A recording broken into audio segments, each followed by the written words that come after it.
Ladies and gentlemen, we are going to have an epic live stream. Hit subscribe to this channel, to my super chat. I can't do these live streams without you. So ladies and gentlemen, thank you so much for your support. To my super chat, thank you so much. Christopher Steele, Paul, thank you again. So starting off the super chat, Paul Bartlett, to my viewers in Australia and the UK and around the world, thank you so very much. Ladies and gentlemen, Christopher Steele is a liar. We know this. Everyone knows this. The Durham probe now knows this. 2 attorneys were indicted for deception and lying. One for deceiving a FISA court, Kevin Kleinsmith, and he pled guilty. And 2, the second one, Sussman, who worked for a Clinton-linked law firm, lying to the FBI on why he was sharing the Dossier information. He was working on behalf of Clinton and the DNC. He told the FBI the opposite, or he didn't explain that there was a political motive. None of it was true. Nobody, by the way, in January was charged with sedition. That should tell you something about the Democratic Party. After months of $1 to $2 billion in property damage, with federal buildings being also targeted, they focus on a panel for January, and nobody was charged with sedition. Not one person, not Trump, not anybody was charged with working alongside Putin. That never, ever happened. That was a lie and a fantasy. Now you have this hilarious propaganda spin from Democrats who, by the way, think, if you can believe this, and Paul, thank you so much, and to my super chat, thank you, they actually think that media is biased against them. They don't realize how they have twisted and manipulated, and they don't understand. Oh, sorry again. Are you kidding me? Right when this starts? Are you kidding me? Let me know if this is buffering. They don't realize that everybody from Jimmy Kimmel to Late Night to Seth Meyers to Stephen Colbert to Trevor Noah to all of Late Night, every social media algorithm, all of media just regurgitates every one of their absurd fantasies. So that's a hilarious thing in and of itself. They think that because, God forbid, the viewpoint of 73 million Americans is out there, and there are people calling for a more objective media, they think that this is, of course, a bad thing. Sorry about that, ladies and gentlemen. I have no clue what's going on with the connection, but you're gonna hear right now from Christopher Steele. So we can count the lies here. The man is a liar, and he was paid to lie. He was paid to fabricate nonsense, to create a fantasy. Because Democrats were mortified, of course. Unbelievable. What is going on with this? My God, are you serious? OBS. No buffer? Okay, JG, thank you. JG, hope all is well. All right, so on my end, it's kind of funny. I'm glad everybody else can see it, all right. Born to raise hogs. Yes, thank you so very much. Starting it off with Paul, thank you so very much. Born to raise hogs, greatly appreciate it, as always. Thank you, Born to raise hogs. Thank you so very much. Now let's listen to Christopher Steele right here, and you're gonna have this kind of dramatic theme music that Good Morning America uses, because if they just used Christopher Steele alone, people would say, okay, the man is obviously fabricating everything. Nobody was ever indicted on the Steele dossier. It's now completely debunked. It's always been debunked. Ian Moyer! Ian! They are so deep in lies, they are one big lie. All of them together as one big echo chamber of lies, and they are so over their heads they forgot what lies they are lying about.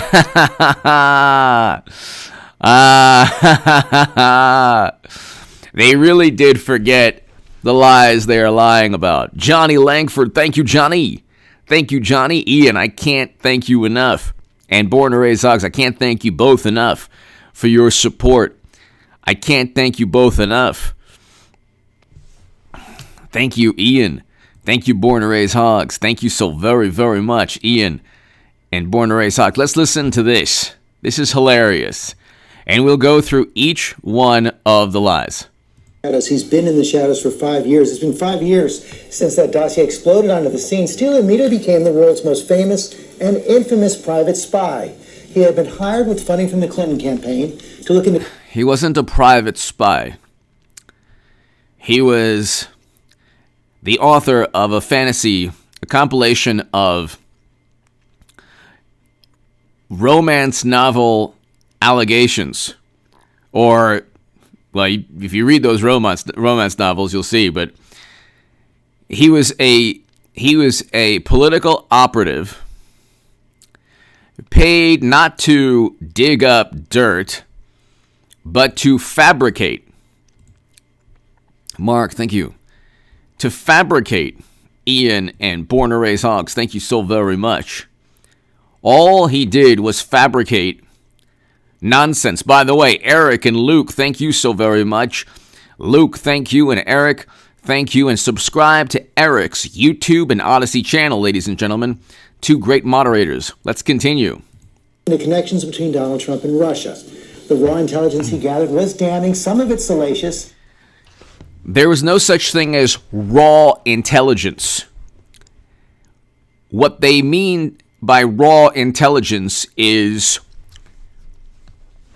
gossip, hearsay, innuendo, conjecture, baseless claims, masquerading as some form of, intelligence. It's not refined intelligence, but it's raw intelligence. There must be a kernel of truth. There must be, it's like a diamond that was just, taken out of a mine, or, you have to polish it, but there's something there. It's raw intelligence. It was actually raw refuse. The whole thing was nonsense. And that's why John Durham is almost certainly going to indict this man, along with the other attorneys who took this entire country on a wild ride. They're the ones who sowed division. They're the ones who interfered. They're the ones who created this fantasy because Democrats couldn't stand losing. They can't stand losing, so they make things up. Like when they said Trump called horrible people fine people. That never happened. He never called them fine people. It literally the opposite. He condemned them in the transcript. But because they've woven this absurd, irrational myth based on their sensibilities and nothing more, they truly believe that Trump was speaking to them. And Trump was also working with Putin. And they're the ones who live in... They're the cult. They're the cult. They say Trump supporters are a cult. No, it's not. People vote for President Trump because we had record low unemployment. We're about to enter a devastating financial crisis. The supply chain issue is broke. The supply chain's broken. The global supply chain is practically broken. The U.S. supply chain is barely functioning and broken because wonderful people said we had to end all economic activity, which, by the way, the experts and authorities didn't do in Sweden and in South Korea. Their experts are a lot smarter than our experts. But let's continue. But some of the most explosive claims remain unproven today. I pressed him on those. Can you imagine, really quickly, if George Stephanopoulos said some of the most astonishing claims about Hunter remain unproven, not baseless, not complete, travesty, a horrible thing for democracy. Notice how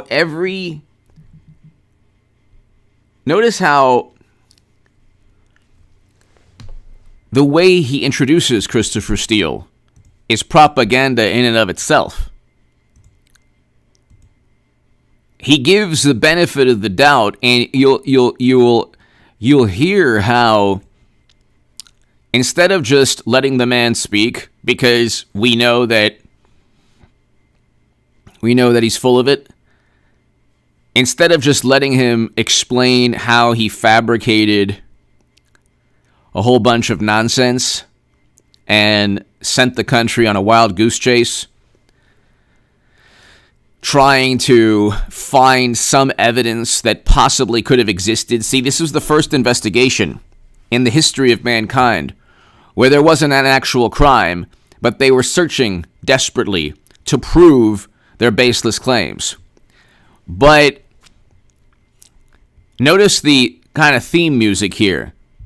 They need to make it like this cloak and dagger type of espionage spy novel.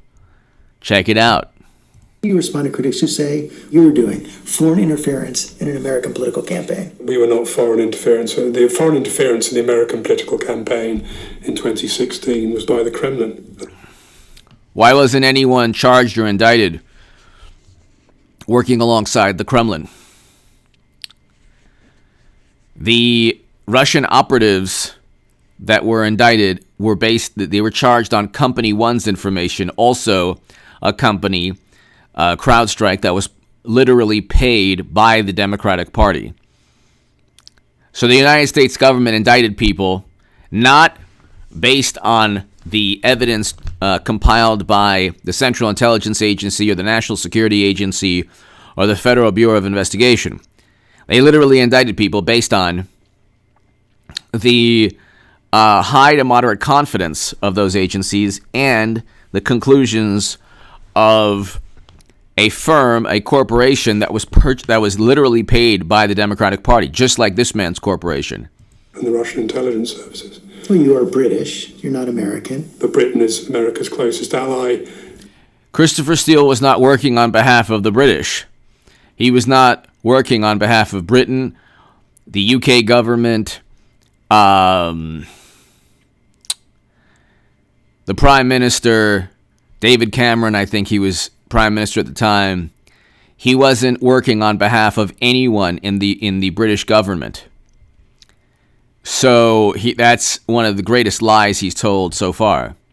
We have always had a track record of helping America. It would have been very curious if what we had chosen to do in 2016 was not to tell them. It would have been...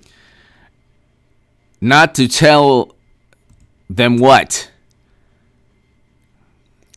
The possibility here is that people within the British government and people within the United States government conspired to take down an incoming American candidate because they didn't like his politics. We have tens of billions of dollars in terms of intelligence that, just by the way, was caught off guard with a missile launch, nuclear capable, by China. Our intelligence agencies are always caught off guard in Afghanistan. We had two major intelligence failures within Biden's administration. They literally had to utilize the T-ban as security outside of the only airport in that country, or they chose to, in the most foolish and misguided manner, directly leading to 13 Americans losing their lives and 169 Afghans losing their lives. Those people, close to 200 people, human beings, lost their lives directly because of Biden and intelligence failures. So, intelligence is a euphemism now for any absurd claim backed up by what morally superior liberals oftentimes feel are these clandestine organizations that have all the information at their fingertips. These organizations are clandestine, but they don't have all the information at their fingertips, and they've been turned into political, they've been politicized. They were always politicized, but they never really got into electoral politics. At least we don't think they did. But let's continue. Unthinkable.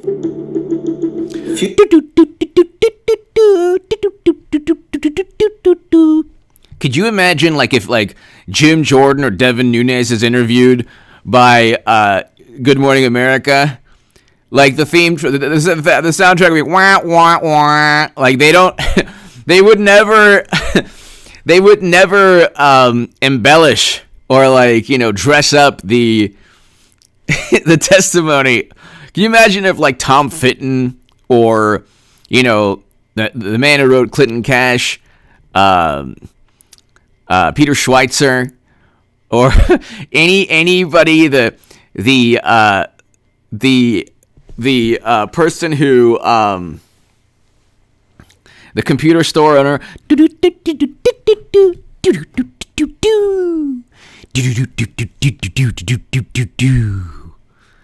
you would never get this dramatic theme music. It just won't happen. But here, Fusion GPS is a corporate investigations firm created by two. So this is author Trump Dossier and the Rise of Private Spies. So you have this person who, then you have, oh, well, this is why these people are, so respected. Meanwhile, they're just political operatives. They're literally paid to sow division and chaos. That's it. That's it.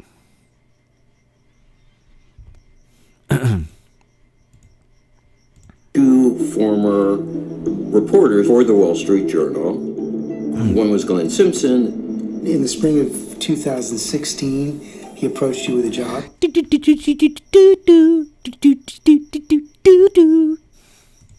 What exactly did he ask you to look into?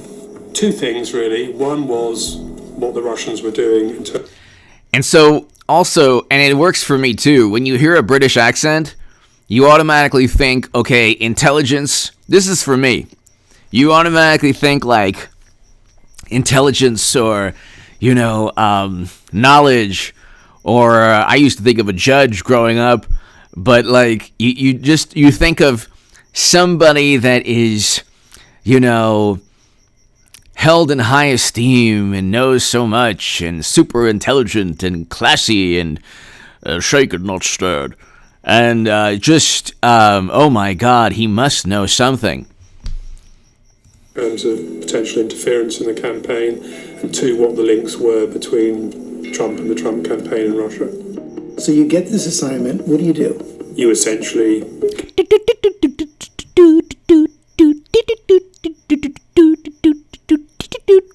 get your network of sources to... You get your network of sources to basically make up things. Redirect themselves onto asking contacts in Russia. He's making things up now. He's like, you get your network of sources to redirect to Russia to then go buy a Starbucks coffee frappuccino. Maybe. About this issue.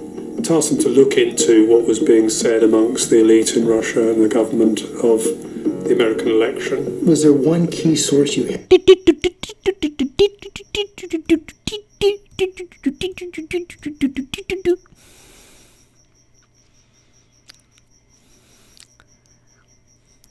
Paul, thank you. Thank you, Paul, as always. Paul Bartlett. J Spot 51. I'm tired of people falling for... Exactly.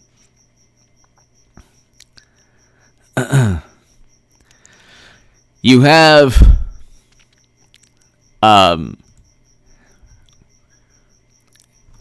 They needed to go ahead and continue to... They needed to go ahead. They can't face the reality that they plunged the country into chaos. Trump's personality didn't plunge the country into chaos, nor did a microscopic organism. The reaction, the apoplectic, hysterical, completely paranoid, irrational, counterproductive reaction of media and Democrats.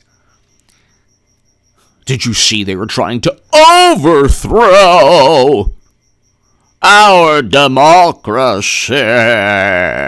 Well, then why didn't you charge anyone on sedition? Go look at the charges for January. It's obstruction of Congress, most of them. You didn't even get Trump on obstruction of Congress. And there's a Washington Post article saying, oh, well, maybe we can get him on sedition one day. You never got anyone on 18 U.S. Code 371, which would be a collusion statute, which I wrote about in The Federalist, that Comey and McCabe should be indicted under. They never got anybody on anything other than low-level crimes that they just needed to indict people on for public relations purposes.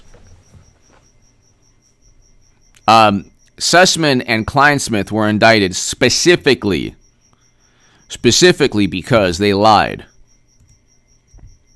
And they lied to set up and frame Trump. Let's continue with... Ad for this report. There wasn't one key source, I would say. There wasn't one key source. There were numerous sources that were linked to Kremlin securities, proctologists, neighbors, financial advisors, Gardner. There was perhaps one key collector. What's it called? There was perhaps one key collector that collected loads and loads and loads of information. A collector is somebody who obviously works for us directly, is paid for us directly. A collector is somebody that works for us? If you watch the segment, my upload this morning that's doing well, the National Review published a piece explaining that he basically lied under oath, or under oath claimed that he had no knowledge that anything he wrote was accurate, and he never even knew the Dossier sources, never met with the subsource. And then the subsource, under oath, said that he didn't have any evidence. Nobody had any evidence of anything. I mean, look, they never had any evidence of anything. On the other hand, you have evidence of Hunter's emails, you have evidence of Clinton's emails, you have evidence of the DNC emails, but they then flip the script and then pretend that, incriminating evidence to Democrats is... Colonel Angus, hello. Incriminating evidence to Democrats is like, they'll find some way to just spin it into, some kind of plot against them. Doesn't necessarily have direct access to information, but knows people who do. You can't. Doesn't necessarily have direct access to information, but very likely knows somebody who perhaps one day is linked to possibly information that possibly maybe somebody linked to Trump's gynecologist's best friend's accountant might know. Name this person, but you met with this person in a European city relatively. Oh my God. George Stephanopoulos, he met in a European city? Ooh, intriguing. You mean he didn't meet in Des Moines? Can you imagine if You imagine if Christopher Fields said, "We met in Des Moines, Iowa." But a European city. Ooh, that sounds like an espionage novel written by Tom Clancy. Or who's the British? Oh,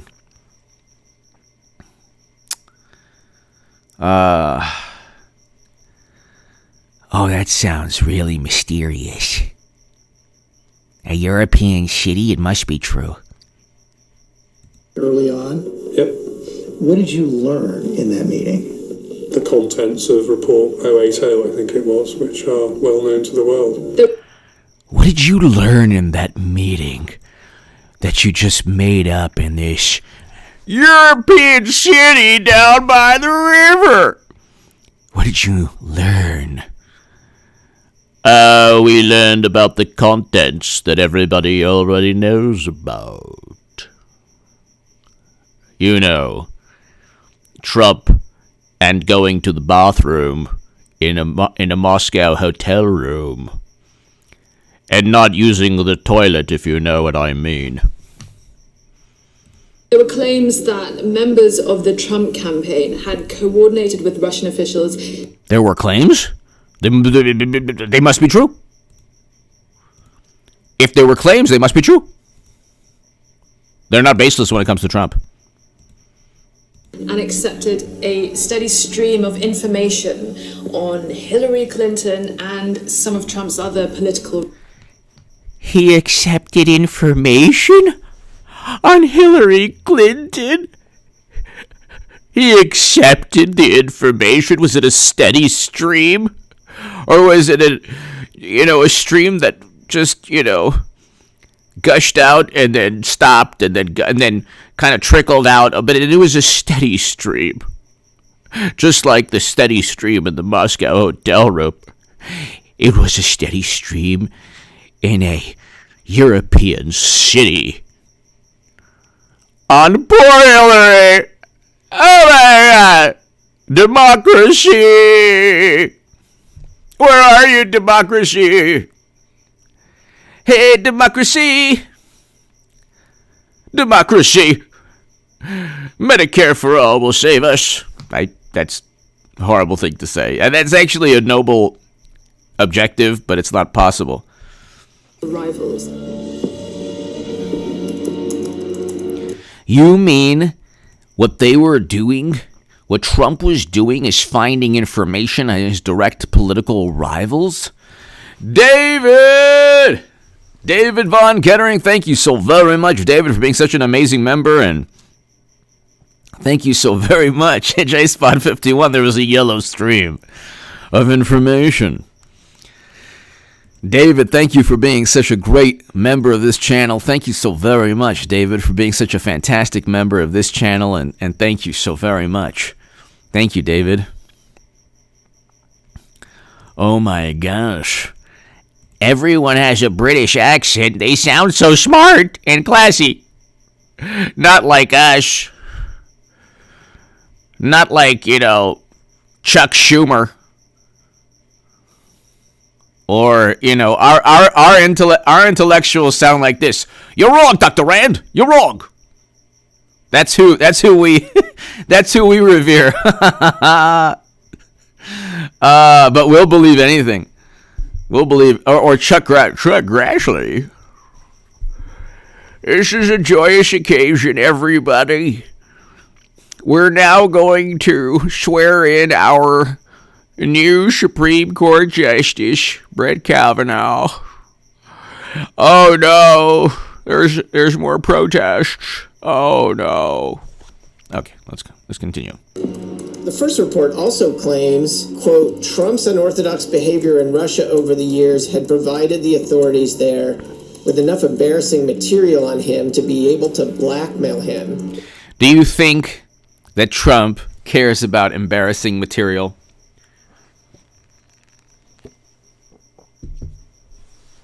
He would literally turn it into a DVD or a Netflix show. Or, like a new Apprentice. The absurdity of all of this. And of course, Good Morning America, as part of the propaganda machine, literally types out in, like, computer font, because this is such like a spy novel, the actual baseless claims. Trump's unorthodox behavior in Russia, which was baseless, over the years had provided the authorities. Which authorities? The local police in Moscow? We have the goods on you, Trump. With enough embarrassing material to be able to, like, the one person on the planet that you couldn't blackmail is Trump. Because he'd be like, yeah, nah.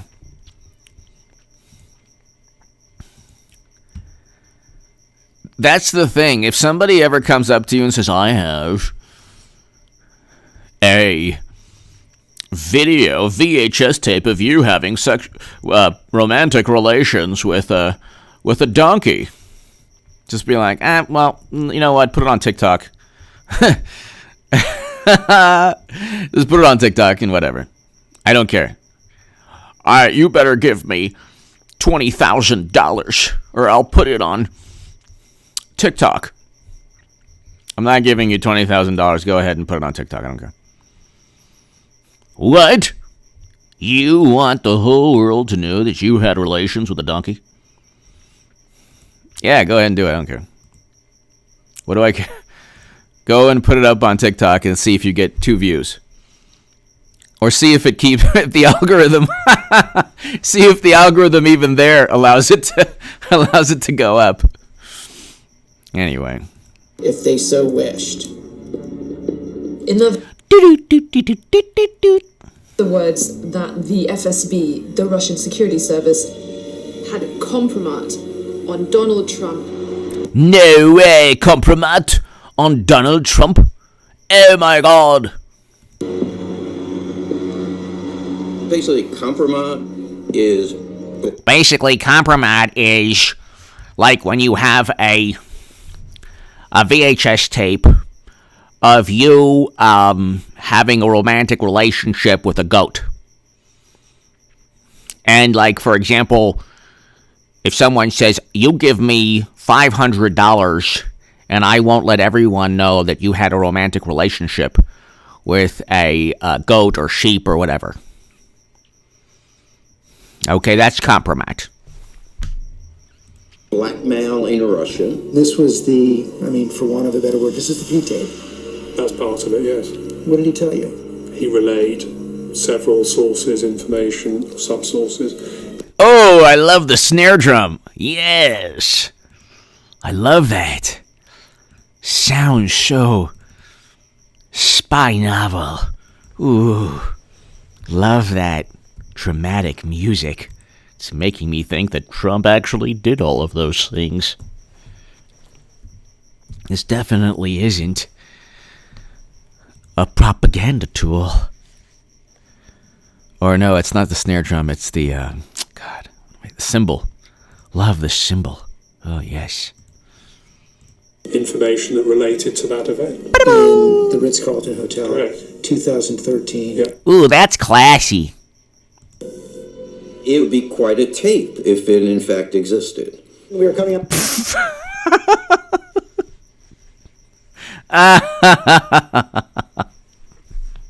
Wow. Meanwhile, we literally have videos and tapes of all of that with Hunter, but nobody. But that's definitely Buzz. You better believe BuzzFeed's not going to publish the Hunter emails. You better believe that. But a baseless compilation of gossip and hearsay, literally paid for to harm Trump. Oh, they'll definitely publish that. On the air now with major news from the Department of Justice. The acting Attorney General Rod Rosenstein has decided to appoint a special counsel to investigate Russian interference in the 2016 election. The special counsel will be Robert Mueller. Christopher Steele and his work were conspicuous in their absence from the... Yes, they were conspicuous in their absence because the whole thing was fabricated. That's why. Because there's not a prosecutor on the planet that could utilize Christopher Steele's work.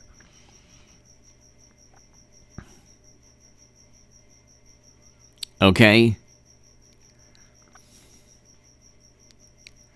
Okay? J-Spot, I am not.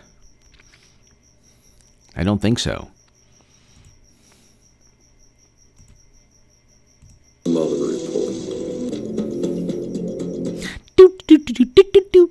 Along with the investigation that was done by Robert Mueller, a separate report was undertaken by Michael Horowitz, the Inspector General of the Justice Department. The Inspector General also pulled back the curtain on how Steele had gathered his information. It doesn't name Steele's collector, but the report does describe some of his methods. Oh, tell us more about the methods of this collector.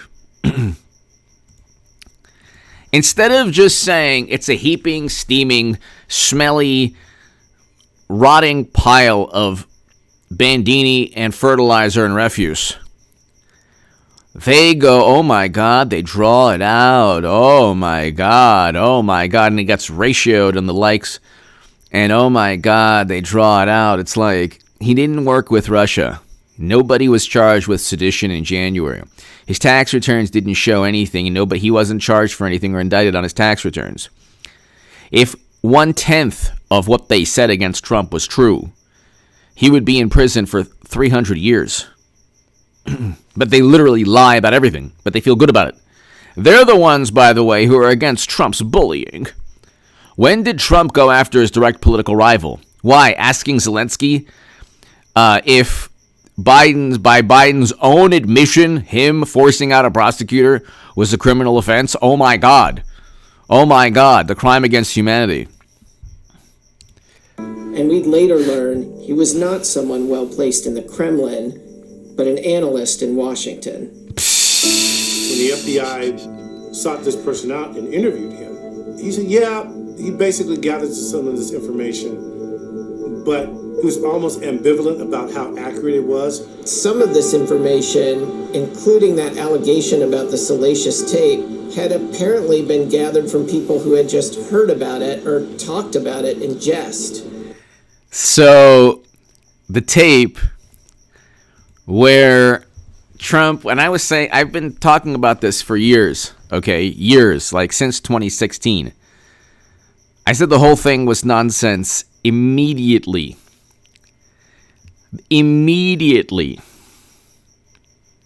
Right, like at the end of 2016 when Trump was about to get into the White House. Okay? I said the whole thing was fabricated. This is not the peaceful transition of government. By the left standards, mostly peaceful tragedy that took place, and it was a tragedy, was not an example of anyone trying to overthrow anything because nobody was charged with sedition. Nobody was charged with sedition. They were charged with obstruction of Congress and misdemeanors. They weren't charged with trying to overthrow the United States. But that's all you get from fake news. So you ask yourself, like, the rhetoric from climate change to January never corresponds. Never, ever corresponds with the reality on the ground.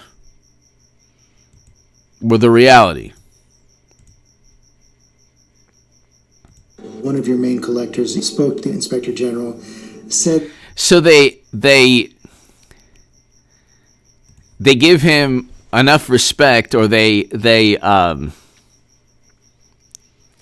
what's the word? They help him embellish, or they humor him by using the word collectors, okay? It's just a person who is a fantasy writer and, like, you know,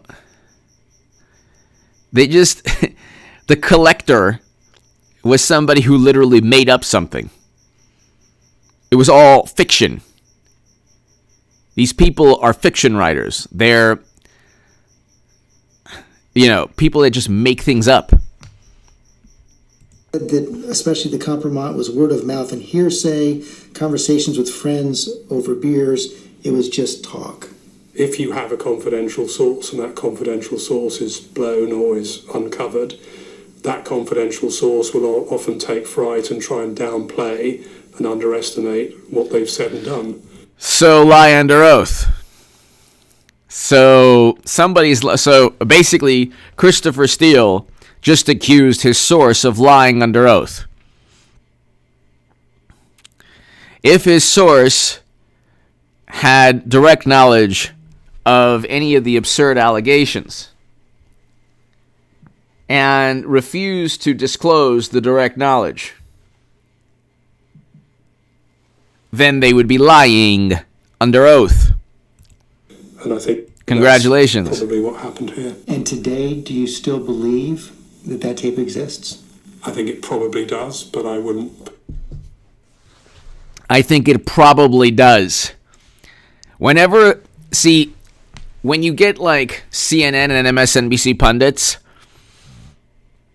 the way they report is definitely, oh my God, the sky is falling, democracy is at stake, and this is absolutely taking place. Then you get Christopher Steele, oh, it probably exists. And then you get his source saying, well, you know what, I just heard it over beers.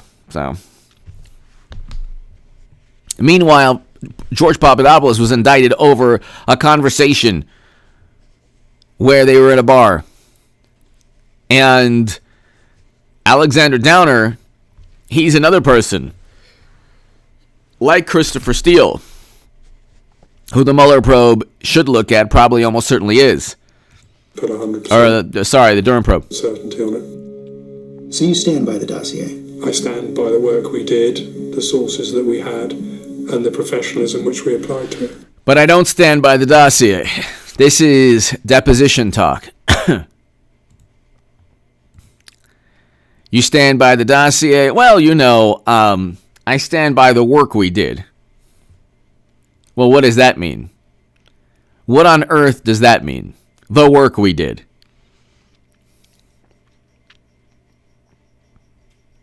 The work we did. What does that mean?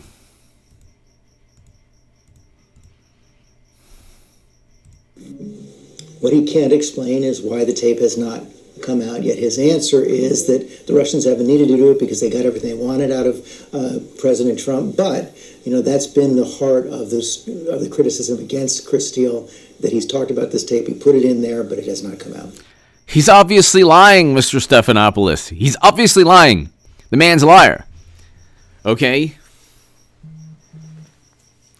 He's a political operative who lies and got paid to lie.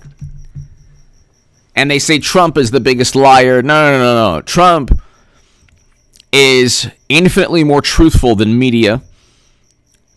Media, all they did was perpetuate absurd lies.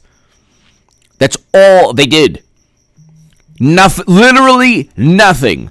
From fabricating quotes to the whole both sides myth. He never called reprehensible people fine people. It's literally in the transcript where he says, I condemn them 3 different times. And a good segue into this is Kash Patel. Kash Patel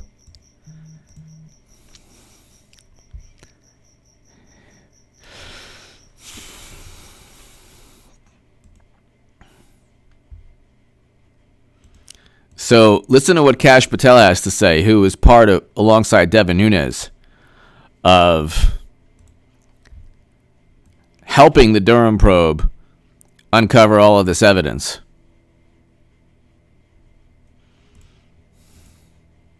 And John Kirby, whose position, I guess, is the one you held when you were at the Pentagon. I mean, he just said there's no change in the timeline, that we're Sorry. Hold on one second. Wrong interview. Okay.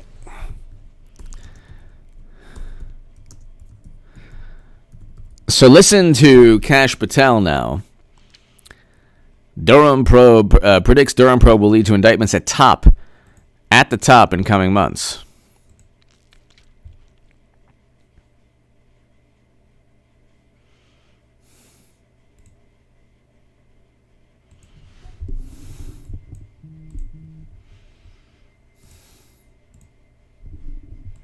Welcome back. We are back with former prosecutor and former Pentagon Chief of Staff, Kash Patel. Kash, I want to know from you when you believe the FBI figured out that the lies were coming from the Clinton campaign. I know that in January 25th, 6th, and 7th, the FBI did meetings with the subsource on what exactly was in the dossier, and at that time they told them that it was garbage and they made it up. They had beers and embellished. But when do you believe the FBI figured out that all of this was just one political campaign trying to take down another? Now watch what he says. This is why the Durham probe is so important. Benny, V406. Shoeless Joe will only get pulled from the game. No umpire will ever check his pitches for doctoring. The imp would catch himself. Benny V406, thank you. Thank you, Benny. Thank you so very much, Benny. Greatly, greatly, greatly appreciated. Glorified G, I agree. Benny V406, thank you so very much, as always, Benny. Thank you. I think they knew right away in the documents that we put out in the Nunes investigation, the Nunes memo, and the HIPSI report on Russian active measures show that the FBI knew right away because their FISA abuse process, now that declassification process is complete, and your viewers can read it, that the FBI knew the information was fraudulent, they knew the credibility problems with Christopher Steele, and they knew the DNC through Fusion GPS and Perkins Coie were piping in tens of millions of dollars into the machine so that they could get up a FISA warrant on President Trump. So I think they knew right away, which is why I think the individuals at the head of the FBI need to be held accountable. Wow. So they knew that it was garbage, and yet they still pursued a FISA warrant to wiretap Trump organization members like Carter Page. Will John Durham reel in any big fish? So he goes on to say, yes, he will. But here's the issue. It's not, and Benny, thank you so very much. It's not only, you can't just blame the Democratic Party. You can't just say, oh, it's the Democrats. Without Mitt Romney and Richard Burr and Paul Ryan and John McCain and Cheney and Kinzinger and all of these people, all the never-Trumpers, this was not only the Democratic Party. This was the Republican Party. Even Mitchell McConnell. Don't bring me out of this. Even Mitch McConnell. IHLO. Even Mitch McConnell.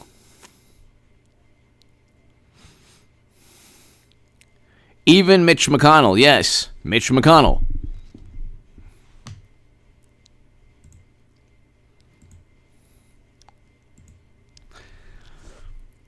When you have Mitch McConnell and Paul Ryan and Mitt Romney, and, well, the Lincoln Project, they're Democrats, so this whole nonsense that the Lincoln Project are like actual conservatives, they're not. If the Green Party paid them $20-30 million a month, they would be Green Party operatives.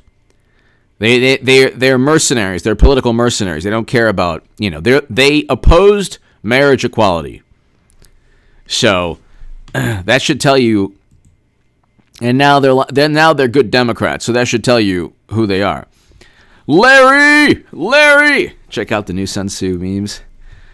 Always branding your most strategic airbase. Yes, exactly. Always branding your most strategic airbase just before major evacuation. Exactly.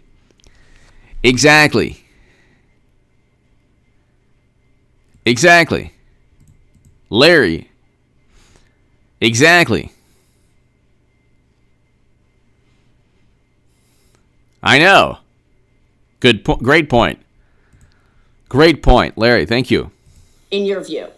Yeah, and I believe so. Let me just put this in perspective. When I was running large-scale conspiracy and fraud investigations, they took me 3, 4, 5 years to prosecute. John Durham's only in his second year of the most political scandal in U.S. history. So I believe within the next 6 months, look out for indictments against the folks like Fusion GPS and Glenn Simpson for helping perpetuate this fraud. And look out for individuals like Lisa Page and Peter Strzok. I believe they're already helping John Durham. They're cooperating with him to get the bigger fish like the Andy McCabe, who is the biggest fraudster next to James Comey. I think you're...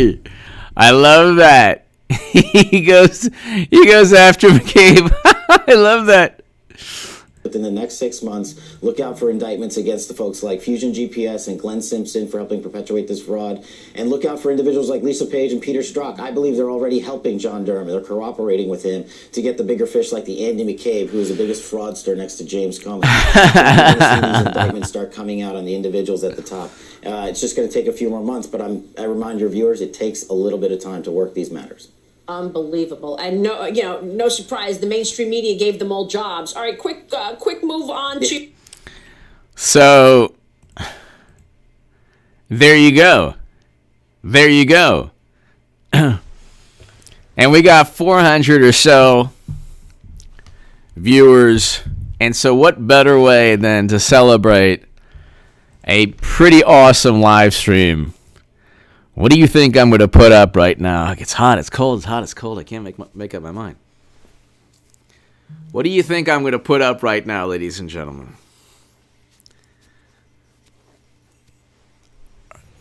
Are we ready for some Gohmert action? Are you ready?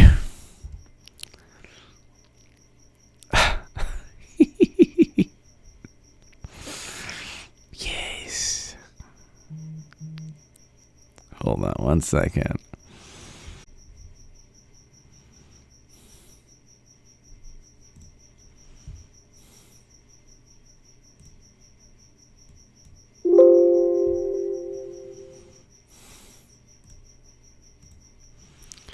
Sorry about that, people. My goodness. Sorry about that. All right, let's get back. Let's get back. All right, this is Louis Gohmert having a nice civil conversation with Peter Strzok. All right, let's listen to this. Who, by the way, along with Christopher Steele, helped plunge the country into madness. Have text messages, Mr. Strzok, the way you do, saying the things you did, you'd been better off coming in here and say, look, that was my bias. And you kind of get around to that a little bit when you say, hey, everybody's got political views. Those are called biases, and we all have them. And you have come in here and said, I have no bias.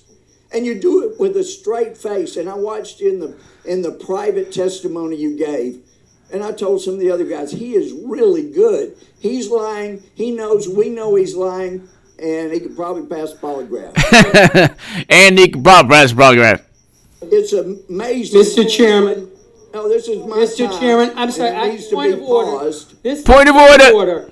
No. The gentleman will state his point of order. A member of this committee just asserted that this witness, who is under oath and a former agent of the FBI, lied. There is no evidence of that. I ask him to withdraw it. Withdraw it.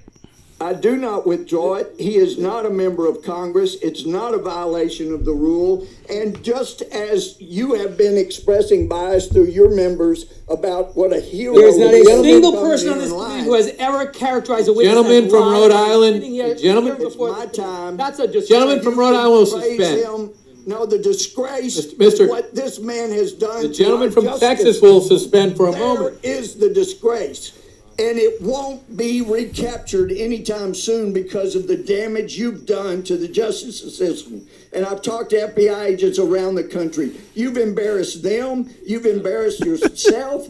And I can't help but wonder when I see you looking there with a little smirk, how many times did you look so innocent into your wife's eyes and lie to her about Lisa? Mr. Chairman, the ability of a witness is always an issue. Please, Mr. Chairman, this is intolerable harassment of the witness. What's wrong with that? You need your medication. The gentleman controls. Oh my God! It doesn't get any better than that. It doesn't get any better than that. I'm telling you, there's no better interaction in the history. And it's not. I'm not judging. It's not about judging Strzok for being with the lovely Lisa Page. JG, hello. It's about plunging this country into chaos. We have to listen to this again. This is so good. This is so good. Here, I have hopefully a better, even better. Okay, hold on. Hold on one second. Given that information and you did nothing with it. And one of the things I found most egregious with Mr. Horowitz's testimony, and by the way, Horowitz got a call 4 times by someone wanting to brief him, leaving messages telling him about this, and he never returned the call. He had 500 pages of bias that he gave us, and then he threw a bone to the Democrats and said, but we can't find bias. And let me tell you, when you have text messages, Mr. Strzok, the way you do, saying the things you did, you'd been better off coming in here and say, look, that was my bias. And you kind of get around to that a little bit when you say, hey, everybody's got political views. Those are called biases, and we all have them. And you have come in here and said, I had no bias. And you do it with a straight face. And I watched in the private testimony you gave, and I told some of the other guys, he is really good. He's lying. He knows. We know he's lying.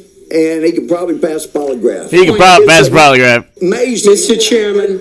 No, this is my Mr. time. Chairman, I'm sorry. Point of order. Which Robert? This point of order. No. The gentleman will state his point of order. A member of this committee. The best part about this whole thing.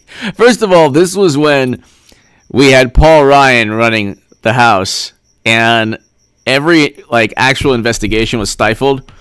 So you had Gohmert who had to Gohmerize. He just had to Gohmerize everybody because it just wasn't fair. The House Republicans had no intention of holding anyone accountable. They were part of the whole thing. That's why when you get Trump Republicans taking over the House this time around, new ball game. But this is just so I can't stop listening to this. Just asserted that this witness, who is under oath and a former agent of the FBI, lied. There is no evidence that. I ask him to withdraw. A former agent of the Bureau would never lie. Oh my God. I do not withdraw it. He is not a member of Congress. It's not a violation of the rule. And just as you have been expressing bias through your members about what a hero there is not a single person on this committee who has ever characterized a witness. Gentleman from Rhode Island. Gentleman, it's my time. That's a gentleman from Rhode Island will stand. Oh, now you got him upset. Now you got him upset. When you said the word disgrace, Mr. Withdraw it. When you said the word disgrace, you just Gohmerized yourself and everybody in that courtroom. No, the disgrace is what this man has done. The gentleman from Texas will suspend for a moment. Is the disgrace. And it won't be recaptured anytime soon because of the damage you've done to the justice system. And I've talked to FBI agents around the country. You've embarrassed them. You've embarrassed yourself. And I can't help but wonder when I see you looking there with a little smirk, how many times did you look so innocent into your wife's eye and lie to her about Lisa? Mr. Chairman, this is outrageous. Credibility of a witness is always an issue. Mr. Chairman, please. Have you, Mr. Chairman, this is What's wrong with that? You need your medication.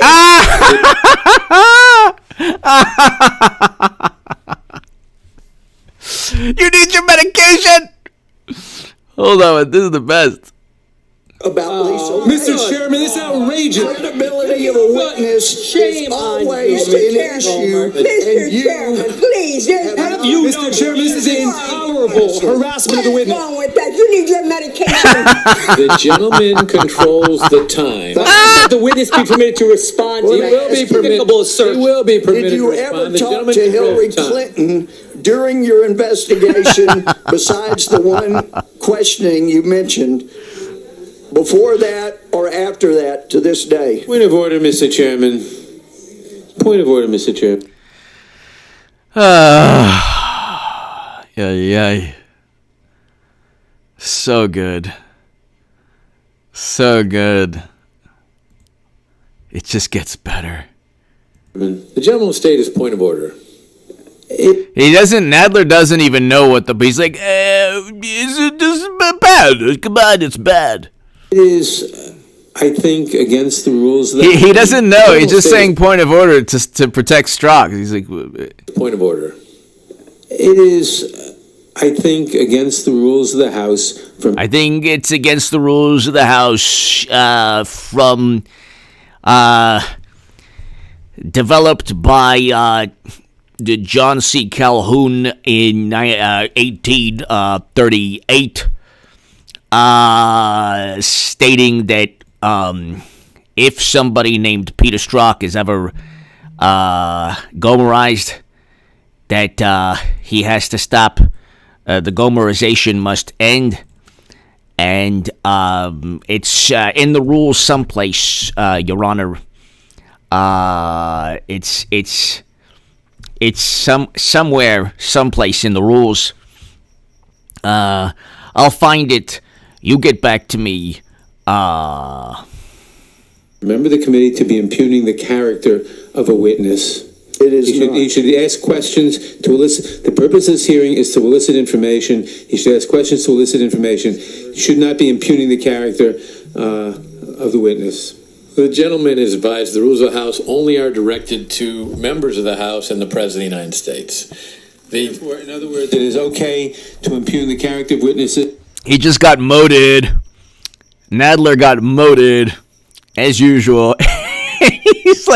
He's like, you can't make fun of the people, or you can't insult the people, which happens all the time, by the way,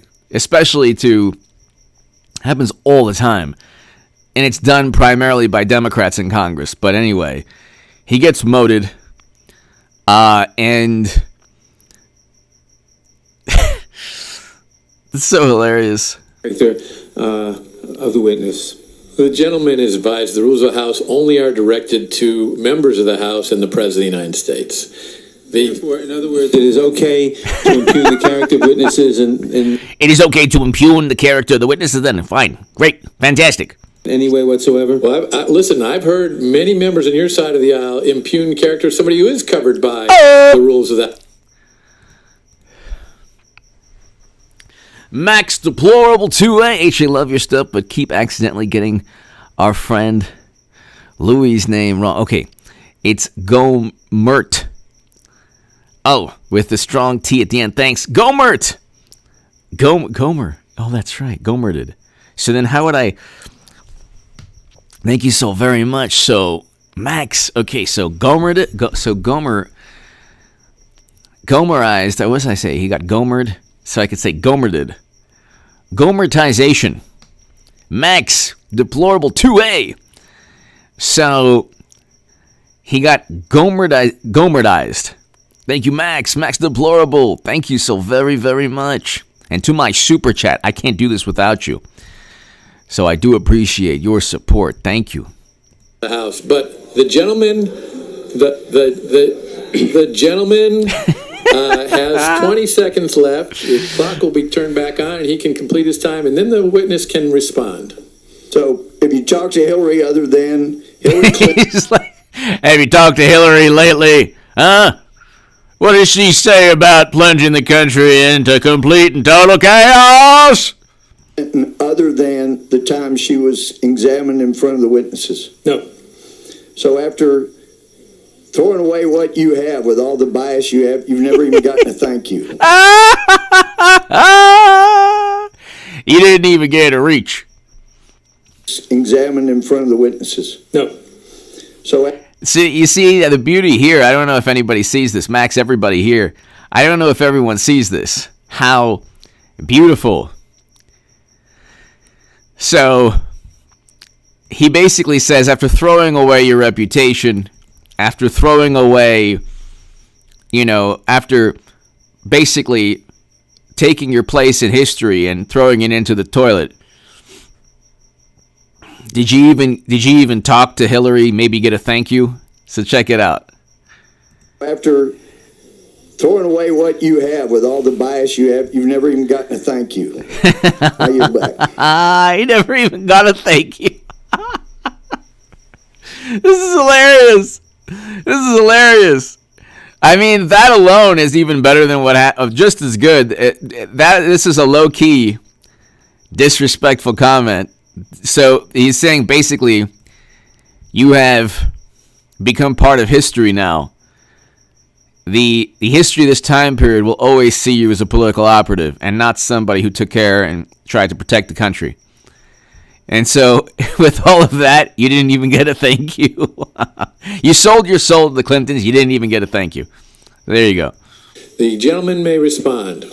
Sir, well, that's quite a set of statements. Mr. Chairman, I did not finish with a question. The gentleman, there was no question asked. Mr. Chairman, he's been given the opportunity to respond. The gentleman will suspend. The time of the gentleman has expired, and as I've indicated the rules earlier, of our hearings are if there is a question. So Gohmert, he's continuing to Gohmertize, and he's going to Gohmertize whether or not even the chairman agrees or not.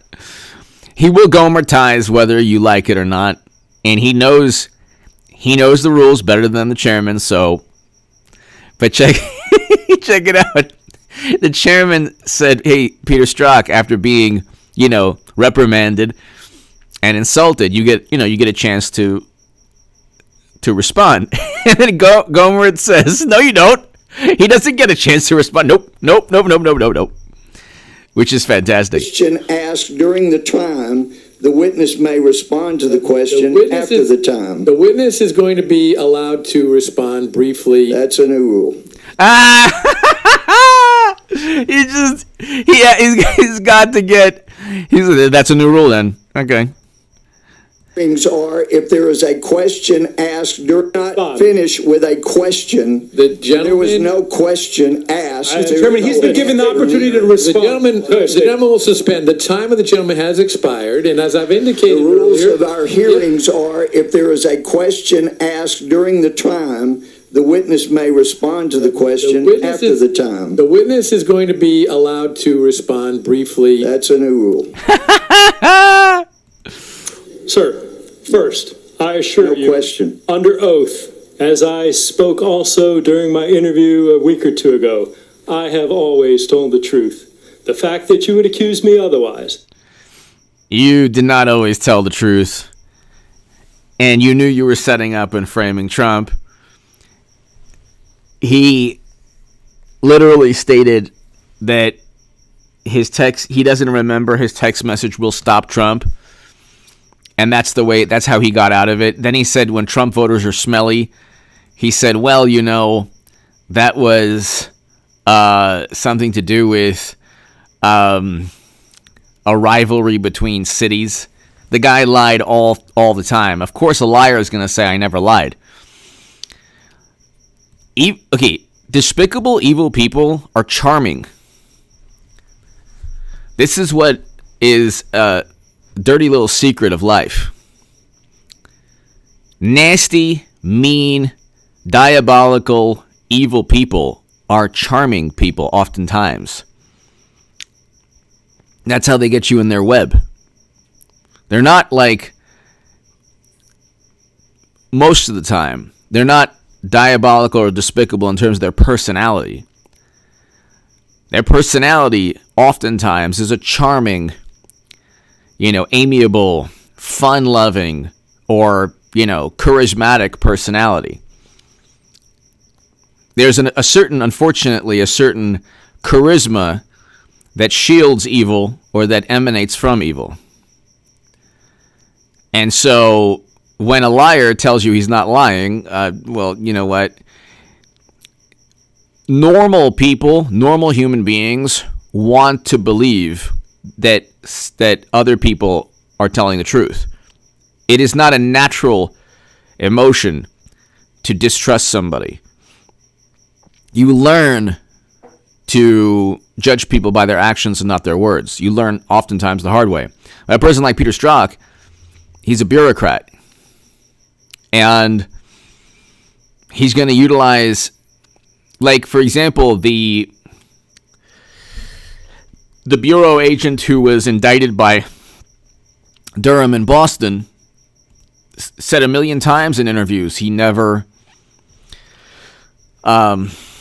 Exactly, JG, exactly.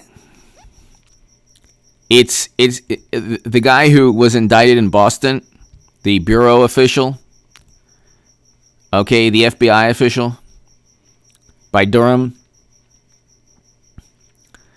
He stated endless times he was just doing his job. He never lied. And he was convincing. But we know he did. And that's why he's serving an endless prison sentence. The fact that you would question whether or not that was the sort of look I would engage with in a family member who I have acknowledged hurting goes more to a discussion about your character. Wrong.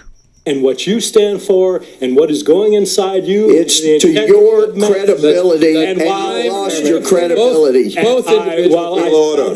So Gohmert, he Gohmerized. The whole courtroom has been Gohmerized. So Strzok tried to get his kind of like, hey, you know what? This is my moment to shine. I have the floor now. I have the ability to defend myself. And you brought up some you've brought up some personal things, and Gohmert doesn't even let him speak. Lost your credibility. While that's I doubt it plays well to America, I'm not sure the gentleman from Texas will suspend. The witness has had ample opportunity to express his feelings about that, and now the chair recognizes... Mr. Chairman, there is a discussion about the representative's first assertion about what the ICIG said that I would like to respond to. Very briefly. Very briefly. I have no recollection of that conversation. I can tell you I am not a computer forensic expert. I can tell you that every allegation that we had, and ICIG was a great and close partner, every allegation that we had, whether from them or anybody else, was forwarded to experts who looked at it. Experts. The word expert has been redefined as the manner in which a Democrat passes the buck or explains or justifies horribly failed or overtly deceptive policies. The scores and or criminal acts. Scores of servers and BlackBerries. Scores and scores, 4 and 7 years ago. Emails and everything we got were combed over carefully by the FBI's experts to see if there's any indicia of injury. But you don't recall going over those emails, correct? Gentlemen will suspend. I have no idea what you're talking about, and frankly, the witness will suspend as well. I do not know what you're talking about. That is you can tell this guy Peter Strzok is a bureaucrat, and you could tell that he utilized his post in a bureaucracy very efficiently. You can tell also that he's really good at hiding behind that bureaucracy. So, you see this in corporations also. You see this in corporations. People hide behind bureaucracies. They hide behind. They just hide behind bureaucracies. They hide behind their post. If you can't, if you're a high level manager, or if you're the CEO or the CFO of Enron, you can hide behind your power or your desk or your post for a long time before Enron goes under.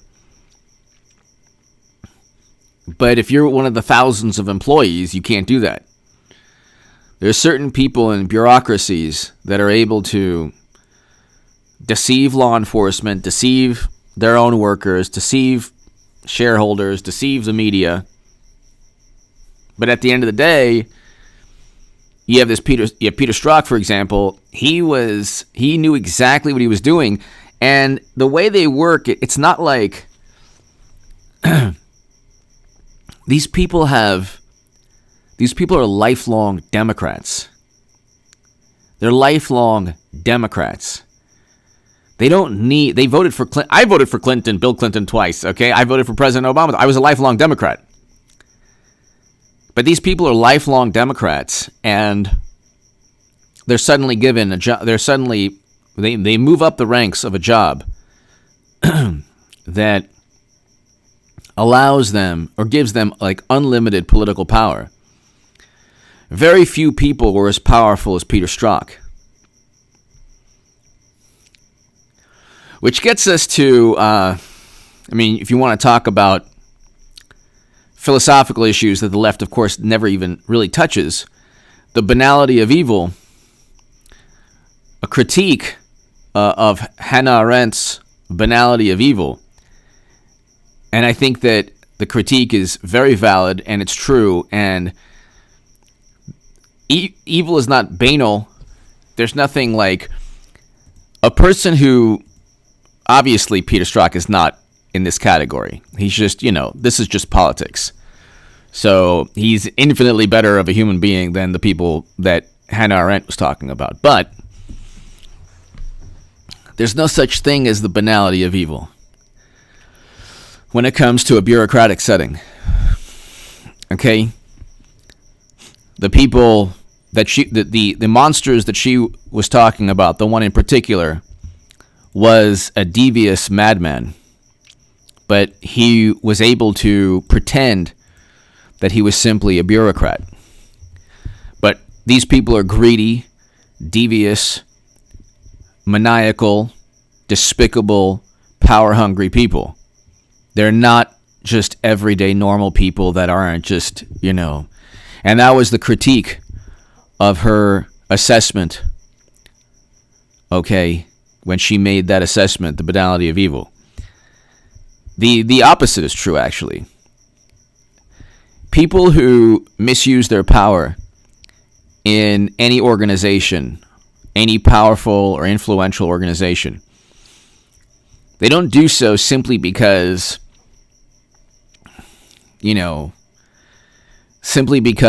they're boring people and they're like, they're not very remarkable and they just happen to stumble upon committing atrocities or, altering the fate of history or setting up an incoming candidate. Peter Strzok knew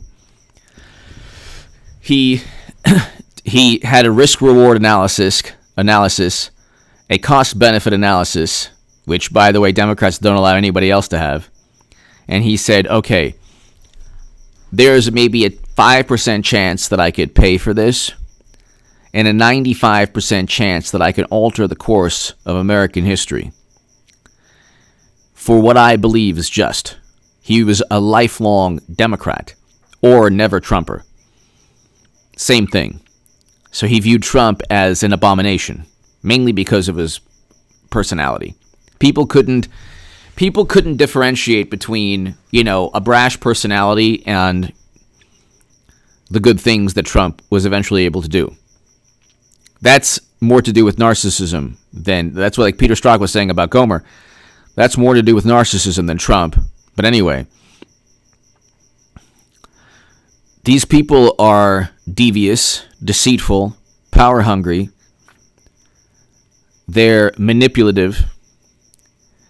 They're extremely intelligent, and they act with intent, and they're very deliberate and methodical in their behavior.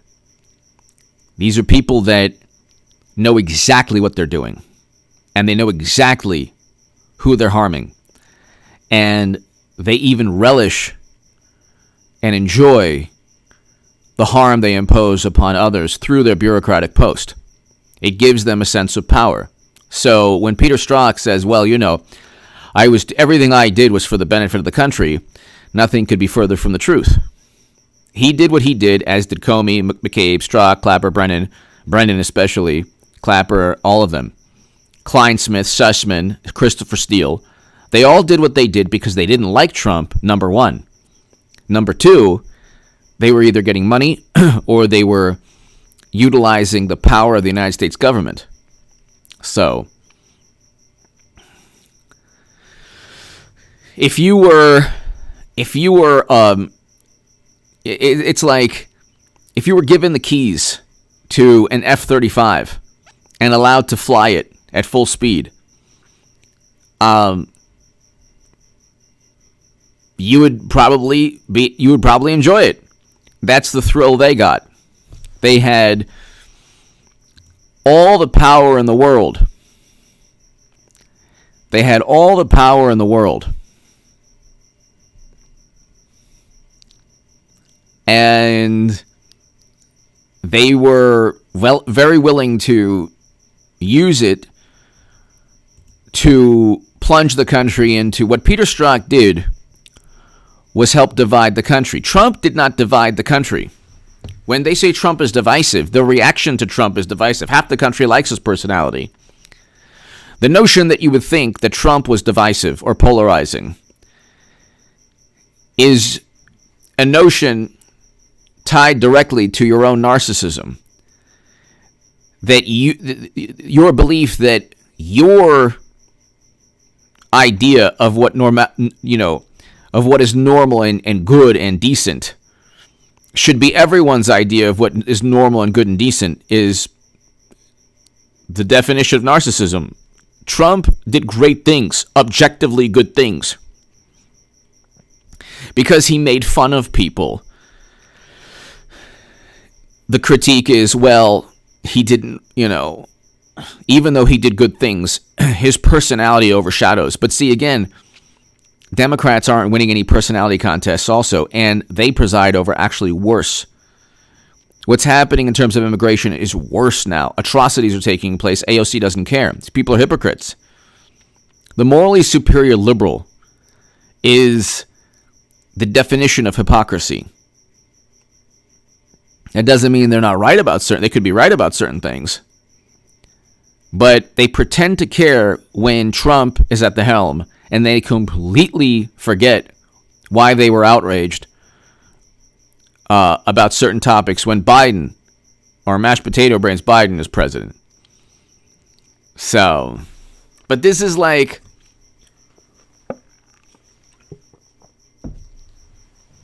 you think Peter Strzok or Lisa Page, the lovely Lisa Page, or Brennan or Comey or McCabe or Kleinman or Sussman or Kleinsmith or Sussman or anyone at Perkins Coie, or you think they care about the division they caused? You think they care that all of these people, especially the people who bully others on Twitter, and they think that they're on the right side of history, so anything they do is warranted. That's why they disown friends and family members, because they're complete imbeciles when it comes to, they're ignorant of history. So anyone who compared Trump to despots of years past, the 1930s and 1940s Germans, for example, are completely ignorant of history. They've never opened up a book. They never realized, nor do they understand or comprehend the magnitude of the barbarism and the atrocities and the crimes against humanity. Trump presided over great things. The Abraham Accords is an example of a great thing. Record low unemployment.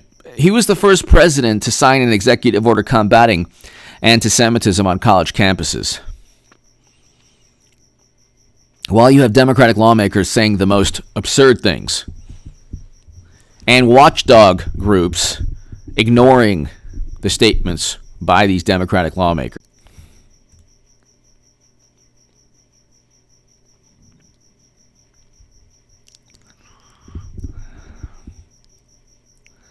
All right. Sorry about that. Are you serious? Sorry about that, ladies and gentlemen. All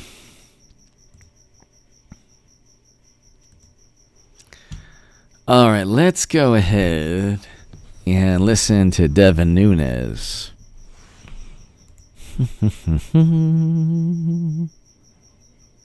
All right, so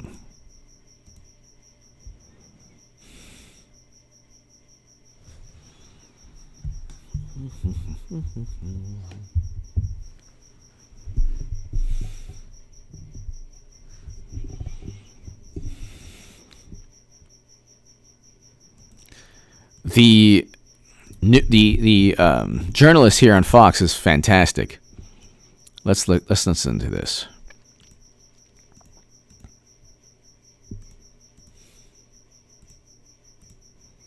Intelligence ranking member. He is Congressman Devin Nunes. Congressman, it's great to have you back on. What is your take on this about Special Counsel John Durham issuing recently new subpoenas to access documents at the law firm that represented the Hillary campaign? Is he going to bring potential conspiracy charges? Is he really trying to get to the bottom of how the Hillary campaign used the government to go after Trump? Well, if you read the 27-page indictment of Sussman, I believe so. And remember, those reports are not coming from Durham. They're coming from notorious fake news sites that the perpetrators of the Russia hoax always go to. It's the usual suspects. So what we're reading and where we're getting these rumors from are from people that want to create the narrative that this is just some grand conspiracy that's being drummed up by John Durham. I think the bottom line is this: the American people expect Durham to do his job and to have the resources to do his job. And my concern right now is that whether or not Garland, when he's politicizing everything, including now targeting possible school districts and parents that go to school board meeting for somehow being terrorists, this is someone who's dangerous as the Attorney General, who I think if he could, he would try to shut Durham down. And every Republican, senator and congressman should be demanding and telling the Attorney General, if you do this, you are obstructing justice and you will be held. This is why I keep saying it's a very good thing, ladies and gentlemen, that we have a special counsel. A special counsel is not beholden to the Justice Department. So that is important. Because what Durham put forward was what's called a speaking indictment. It went beyond just charges. Usually that's like a 5 to 10 page indictment. This was more than double that. It was on 27 pages, and it laid out possible evidence or possible information that he is pursuing. So he's going after basically the emails, the text messages, the bank records, the billing records, the meeting calendars and other documents that the law firm that represented the Hillary campaign. So there's so this is like Ken Starr. Ken Starr in the Whitewater case, he went after the Rose law firm billing records to find out what happened in Whitewater. It looks like he's doing the same. So when you look at the speaking indictment, Congressman, he's laying out information about Hillary's team using Internet Cyber Pro researchers who were working to protect the government, working with the Pentagon and DARPA to protect the government from cyber attacks, to instead basically deliver secret government data to take down Trump. Yeah, I would. So the longer this goes, the worse it is for Strzok and Christopher Steele and all these people. The longer this goes, the worse it is. Because you don't just have Christopher Steele, Strzok, Kleinsmith, Sussman. You have 20, 30, 40 people all around them, helping them, perhaps inadvertently. MMMK, hello. So you have all of these people helping, and inadvertently, you have an issue where a great many people can be caught up in this Durham probe. I mean, he could have 20, 30 indictments for the specific crime of targeting an incoming candidate. So when Kleinsmith lied to FISA judges, he did so to undermine and target and take out Trump politically, as did Sussman. Nobody was charged or indicted with working alongside a Russian operative. Durham's primary goal is being met by these indictments. The indictments from the Mueller probe were just public relations. They had nothing to do with the theme or the overarching allegation, the accusation that he worked with Russia. Did nothing to do with that.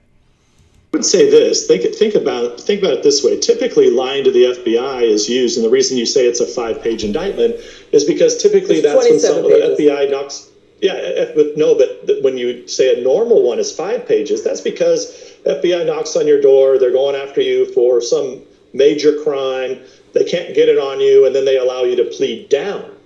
What this is very unusual because it's a 27-page indictment, as you said, a speaking indictment.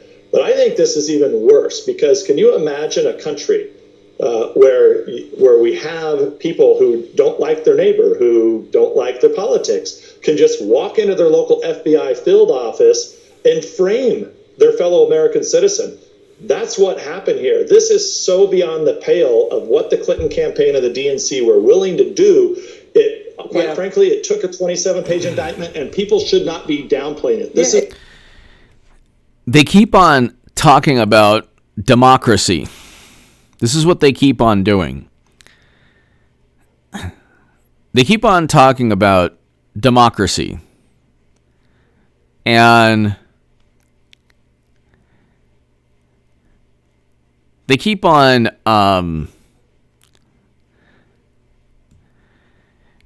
saying that democracy is at stake. Democracy is at stake.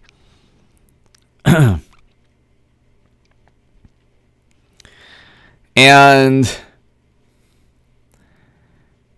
they've defined democracy as they define democracy as whatever is good for the Democratic Party, because that's how they've redefined democracy. But you can't utilize lofty ideals. Like a democracy is an ideal. It's a system of government. It's philosophy, legal theory, political theory.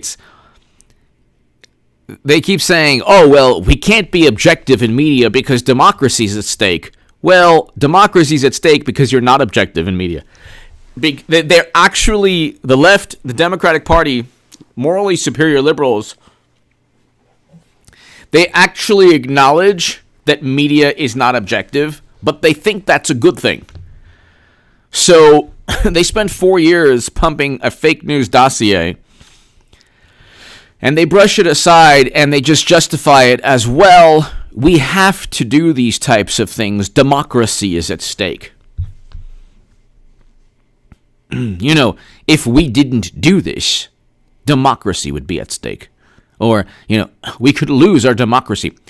They keep on saying the same things. They have the House, the Senate, the presidency, all of social media algorithms, Hollywood, late night. They have every advantage, and still they're complaining about losing democracy.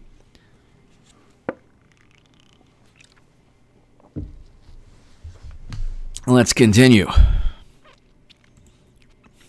Is not okay in America. It was about the Trump organization computers talking supposedly to Trump, to Russia's exactly Alphabet, glorified G. When exactly. the FBI said that was just Trump hotel marketing spam emails. So the question is, in going after Michael Sussman, the Democrat representative, the lawyer for the Democrats' Hillary campaign, you know, he pleaded not guilty to an indictment. Is he trying to flip Michael Sussman in order to go after people like Jake Sullivan, Biden's NSA? We ran out of time there. We're so sorry, Congressman. We're going to have you back on again soon.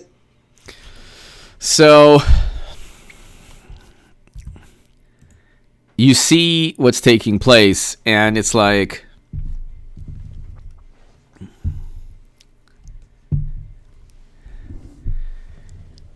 there was a great segment on a really great channel. Let's see if I can. It was a segment on mass psychosis. What channel is that? What channel is that? Let's see.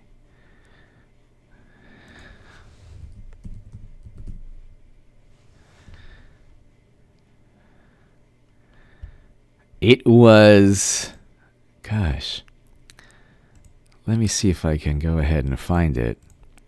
There's a great channel talking about mass psychosis. Okay, hold on.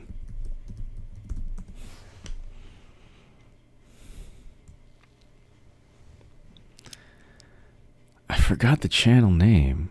Hold on, where is this channel?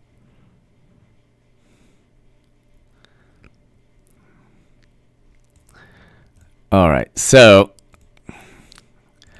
anyway, I'll get to it. Hold on, where was it? Oh, Peak Prosperity. Great channel. Okay. And they have a segment on mass psychosis and how a certain topic has, taken, like, half the country is obsessed with a certain topic, media also. Peak Prosperity, exactly, JG. And I can explain to you in like 3 minutes why there's mass psychosis in our country. Mitt Romney, Paul Ryan, the Lincoln Project. Well, nobody really should take them seriously. These people were against marriage equality, should have been canceled a long time ago. Lord knows what else they have. And, like, the skeletons are endless. We know about the founder. But anyway, the Republican Party, it's not the Democratic Party or media, ladies and gentlemen. It's the Republican Party that will be completely reformed and revamped in 2022. The reason we have a dysfunctional political system, media, in many cases society, is because we don't have enough Rand Pauls or Devin Nunes or Jim Jordans. We have too many Mitt Romneys. You cannot have a functioning democracy without opposing viewpoints. And mass psychosis takes place when too many people are brainwashed because there isn't dialogue or discourse, debate, discussion allowed. The proponents of censorship are actually people like Mitt Romney, not just the Democratic Party. Not just the Democratic Party. You can't just say, well, Democrats and MSNBC and CNN and, people like Christopher Steele, it's like they're going to do their thing. If someone throws you into an ocean with shark-infested waters and you get devoured, the last thing on your mind is, oh my God, this shark is so, betrayed me. Oh my goodness, the shark, how could this shark do this? You're going to say, why was I pushed into the water? We don't have the ability to debate or discuss or dissent in this country. What Democrats and media have done is create a fabricated consensus of experts that only agree with them on every topic. And then they pass the buck to, intelligence failed. And, intelligence didn't tell us. It's never your failed policies resulted in this. Their failed policies resulted in a supply chain breakdown. We did not have to end economic activity last year. That was the original sin. We're going to have a financial crisis and a stock market crash. But the mass psychosis is people believing media.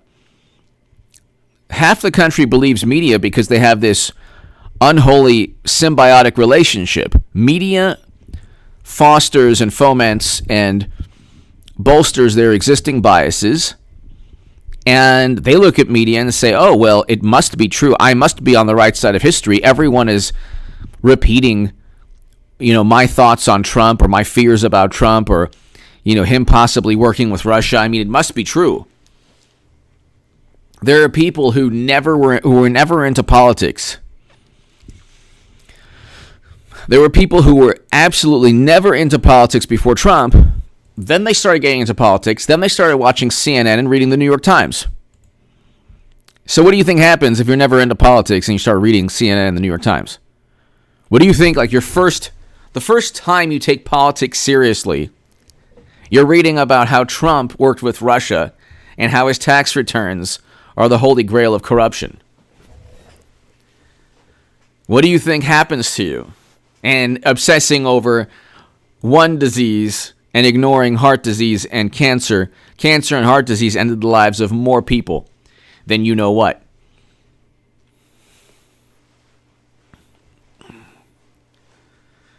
So that's why the mass psychosis exists. We have never-Trumpers who have allowed Democrats to dominate political dialogue and discourse in the country. If you allow your opposition to dominate, you get a world where half the country just tunes out politics or doesn't believe media and votes for President Trump because they want record low unemployment and they want a great foreign policy. And then the other half of the country saying, we'll deal with anything as long as it's not Trump, because Trump is an existential problem. But they don't even know what existentialism means. If you think Trump is an existential problem, you have a big issue with your existence. You have a big problem finding out why you're on this earth. Trump should be the last thing on your mind when it comes to why you're on this earth and the future of this country, or I should say, not the future of the country, but whether the country will continue to exist as it is right now. We're experiencing a nightmare scenario.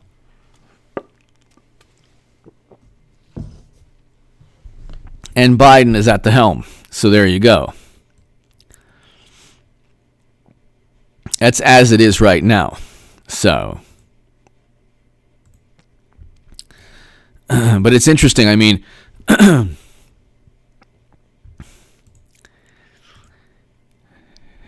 you have so many people plugged into a matrix. You have so many people plugged into a matrix. Plug into Tron, growing up in the time period that I grew up, in the world I grew up, we were taught to use critical thinking skills and question the authority of a person above us, or we were taught to, we were taught philosophy, to look at life in different ways, and to ask important questions about existence and life. And, I was taught, remember senior year of high school, or junior year, Aristotle's Nicomachean Ethics. Okay?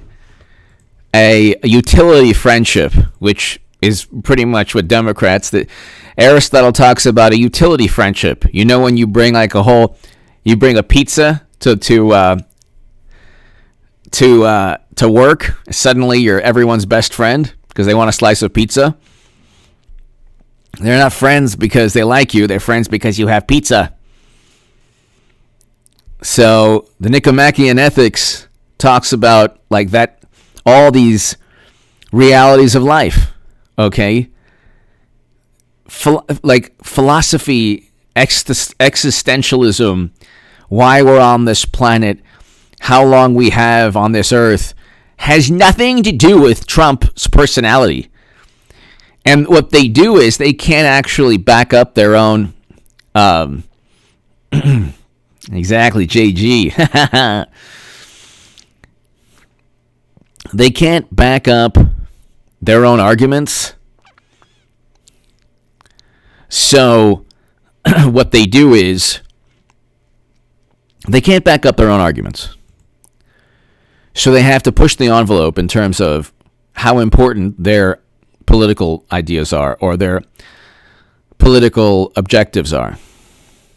And they keep believing each time they say something absurd. They keep, like, for example, January they tried to overthrow.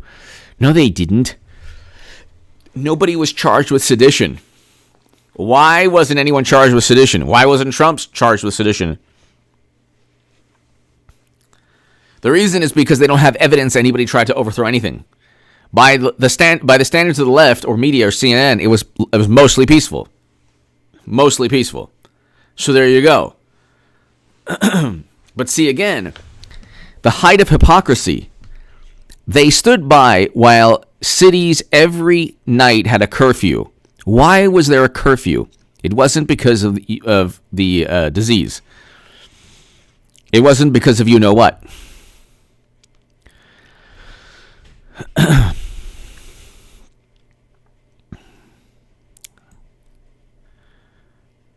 It wasn't because of you know what.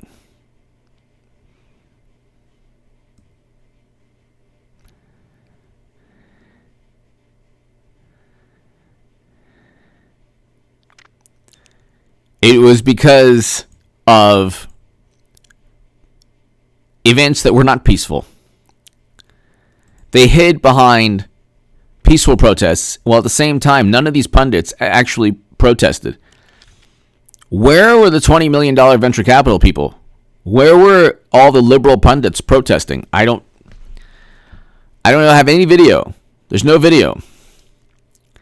And then you remember when they said, "Oh, Trump cleared Lafayette Square and it was peaceful." Where's the video of peaceful protests being cleared? Where's that video? And the only things that I've seen, they weren't atrocious. So, and here's like something that the left doesn't get. Like, when, and this is in Portland and Seattle, when the police say, "Okay, that's it. The protest has ended," you have to go. That might sound like a defeatist, lame mentality. Like, what are you talking about? We're fighting for democracy or justice or truth. But that's just the way of life. That's like, even the ACLU says, "Oh yeah, by the way, when the police says that's it, say the protest has ended, it's ended, you got to go." So, I mean, we can go on forever. The point is, there's $1 to $2 billion in property damage.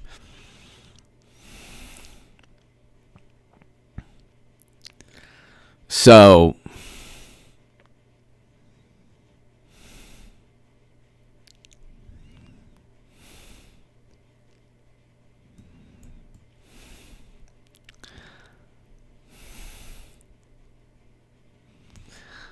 ladies and gentlemen, thank you so very much. Actually, you know what? We'll go 10 more minutes. 10 more minutes. Cheryl, hello. Let's see here. To my super chat, thank you again. Let's see here.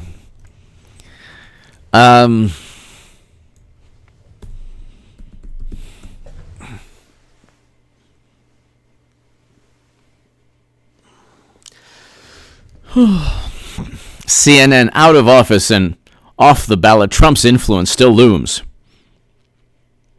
Yeah. There's really nobody else in the Republican Party at all. It's his political party. Literally nothing they accused Trump of was true. Aside from, you could say, yeah, his certain statements were offensive, but certain statements Biden made were offensive also. So the hypocrisy is unbelievable. The hypocrisy is just unbelievable.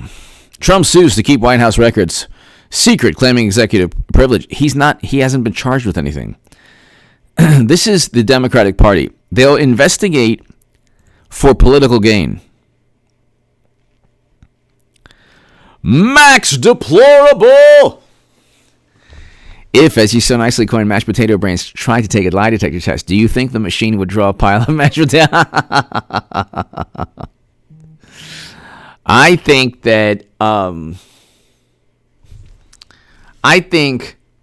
Max, that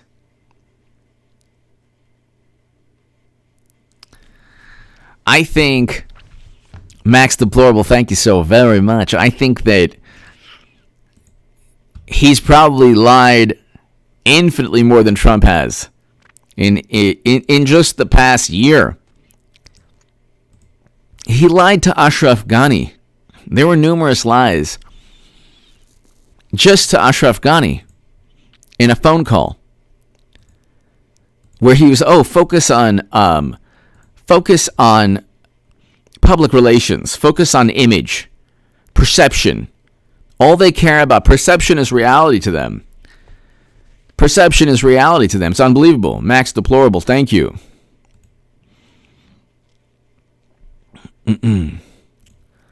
Max Deplorable, thank you so very much.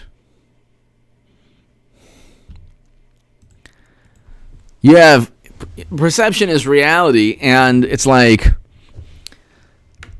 they think that they can derive power through media. They have every advantage, and their ideology, you think their ideology is growing in influence. It's not. It's really not.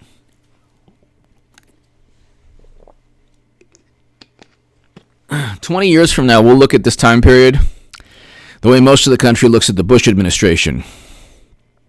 The Bush administration and the Lincoln Project people tried to take advantage of every possible media, every media advantage.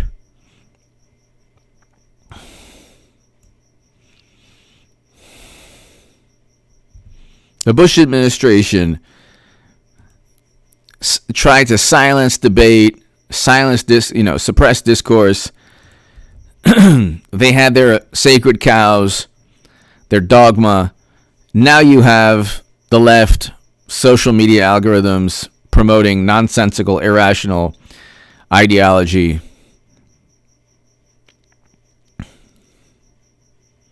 Luke St. Martin. And you have an issue where you have a situation where if they don't have every single advantage, they can't get their point across because their viewpoints aren't based on fact generally. They're based on a skewed interpretation of information on a whole bunch of topics. And you get a complete... They try to silence any debate or discussion. Anybody who disagrees with them, even if they're an expert, is viewed as a quack. And, somebody that is the mainstream is right, even though almost always or oftentimes the mainstream is absolutely wrong or completely blindsided by something. So the way they look at life, Democrats generally, is if enough people are saying something, it must be true. But that's not the definition of truth. You could have 1,000 people saying one thing and one person saying the opposite, and that one person could be right. You need facts on your side, and you need facts that aren't distorted. You also can't have a lie through omission. They lie by omission all the time. That's how media works. A lie by omission. They'll tell you some information. They won't tell you all the information. So that's the issue.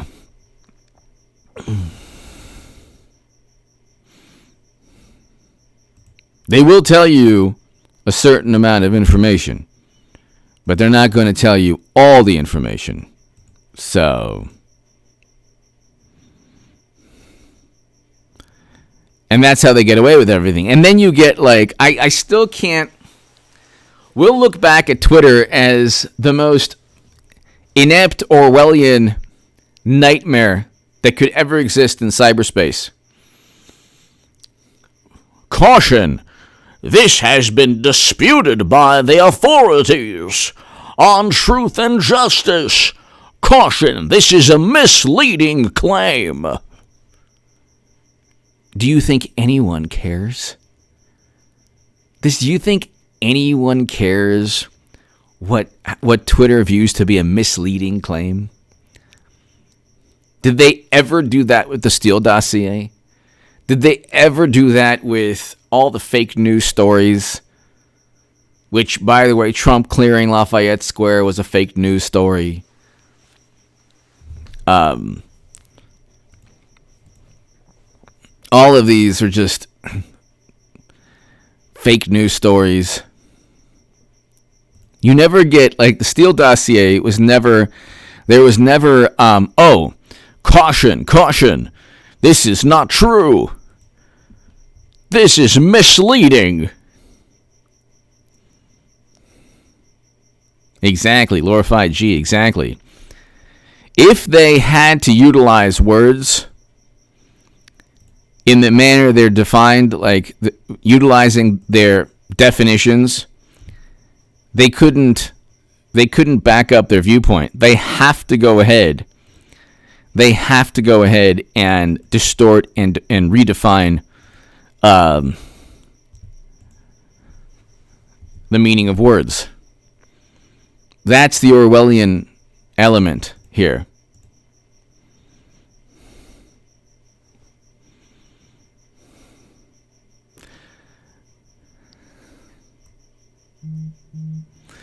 Ladies and gentlemen,